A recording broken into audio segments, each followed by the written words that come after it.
I want to preface in this video that it's going to be much more different and overwhelmingly negative than any of my other content that I have put out. I am angry, and it needs to be said. I appreciate you for stopping by to check out my stuff, but if it isn't for you, I suggest stepping away from the video. This video is also very nuanced in its issues that I will be talking about. I ask that if you cannot handle a nuanced conversation to please exit the video. Just because I and many others work on a game that you don't like does not mean that we deserve any hate because of that game. As well as my warning, I have to say a disclaimer that everything I say in this video, future videos, and past videos are my opinions and views alone and are not indicative of Microsoft, Xbox, Activision, Blizzard, or King's views and opinions. Thank you. Game development is a dream job that I wish for no one to have. It's a wild statement for sure, one that many people may not understand or get, but if you look at the major gaming news in the past day, week, month, year, and beyond, I am confident you might understand where I'm coming from. In 2025, according to Statista, the video game industry is estimated to have a market value of over $522 billion. Grandview Research has estimated that the movies and TV industry's global market value is $112 billion. To put that in perspective, the film industry, which has been around since the 1890s, is worth 1/5 of the market value of an industry that is almost half its age. And despite the unfathomable amount of money being poured into enjoying video games globally, every single fucking week, we have another massive studio shutting down, shuttering production, and laying off the hardworking people that worked on those video games that we enjoy on a daily basis. In 2025, according to an unknown source, video game studios laid off an estimated total of 5,300 employees, and that number is only from the confirmed number of people laid off during that year. There's still over half in this document that is unaccounted for. And by the way, this unknown source that I'm getting numbers from is a website solely dedicated to documenting the layoffs of employees in a given year. And in 2026, the year only half over, we are currently at 7,800 people laid off, with 22 studios being shuttered in half a fucking year. It has to be said that I think this is an absolute fucking travesty and failure on any single person in charge of these companies that this is happening on a weekly basis. I would like to know how this happened.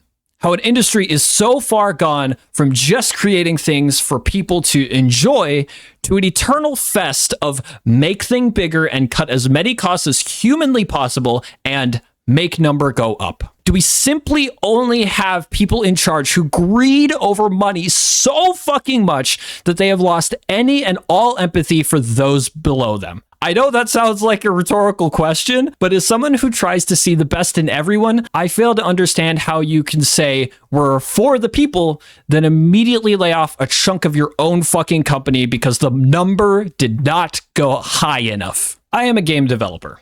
I will not say for who. I will not say for what games. I will not even say my position. However, if you've watched my previous videos or know me outside of content creation, it's very clear what the answer to all of those are. I am very well aware I am in a privileged position. I would detail as much as I could, but I'm under a non-disclosure agreement, an NDA, which doesn't allow me to do such a thing.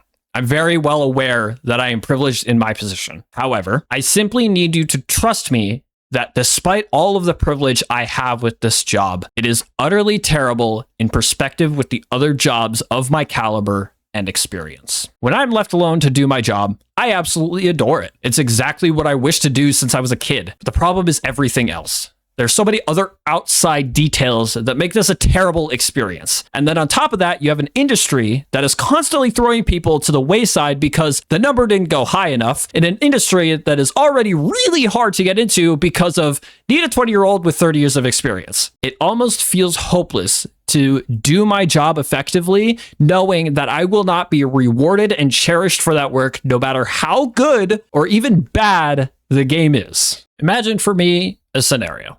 While you're driving along a road trip, you find a beautiful beach. It's a great day out, and you, somehow, by some miracle, happen to have exactly what you need to have a day at the beach.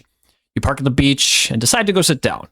You don't know how long you're staying there, but that's okay. You're having a great time now, and you'll find out the rest of the trip later. Someone comes along and says, hey, you're here on a great day. We'll have fireworks later. And now you're locked in. You're staying the rest of the day to see them, for sure. But suddenly, out of nowhere, cloud cover. It starts to rain. And when it rains, it fucking pours. It's so much rain that now the sand has turned into a massive pit of quicksand and you're sinking in it. You're stuck. You can't leave. And even if you could, would it be safe to travel along the planned road trip? Is there a rest stop nearby to sit and wait out the storm? Will the storm ever stop?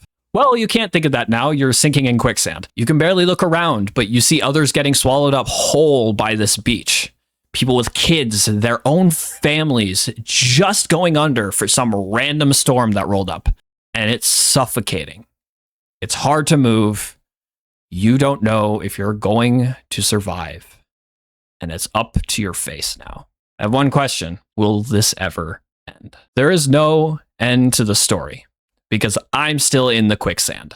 I'm still in the storm, but I can at least still breathe for now. I'm looking around and I see others getting swallowed up by the beach, and I don't know if the rain will stop. I don't know if there's help coming. I don't know if I or anyone else will be saved or make it out of this. I'm sure if the rain stops, if it ever does, there will be someone out there to help others out. But who's to say that storm isn't heading straight for their beach as well? A while back, I applied to be hired into Bungie, and while I didn't get hired, I wondered if it was the right call. At the time, it was a contract position, meaning that it was likely temporary, and if anything happened at the company, I would likely be target number one for being laid off. But I was willing to stick it out to get some experience with another studio under my belt. But recently, Bungie has been hit with layoffs. Due to Destiny 2 stopping production, everyone knew it was coming. It was only a matter of time. A gun pointed straight at the developers, and despite staring down the barrel, they put out one of the best updates in Destiny's history. And then the trigger was pulled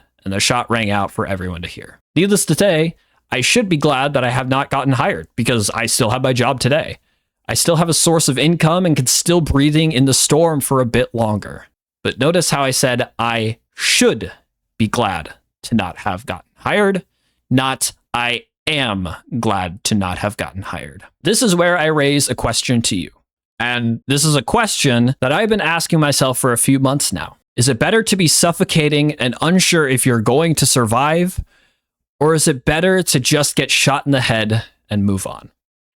It's quite the morbid question and analogy, especially for me, who tends to steer away from talking about or joking about human death, but it echoes in my brain on a daily, with the answer changing depending on how I'm feeling that day.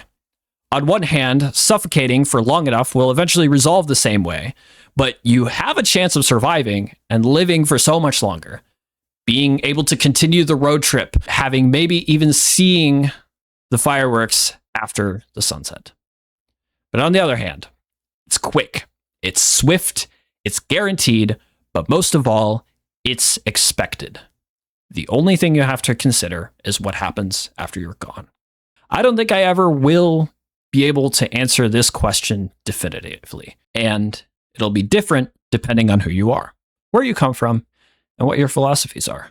I don't know who exactly is responsible for the embarrassing failure that is the video game industry. There's probably not a single person. There's probably not a single moment in time that spells doom for it all. But I do know that storms brew when conditions are just right. And I know I'm tired of this storm. Tired of seeing people go under. I'm tired of wondering if I'm going to survive. And most of all, I'm tired of being tired.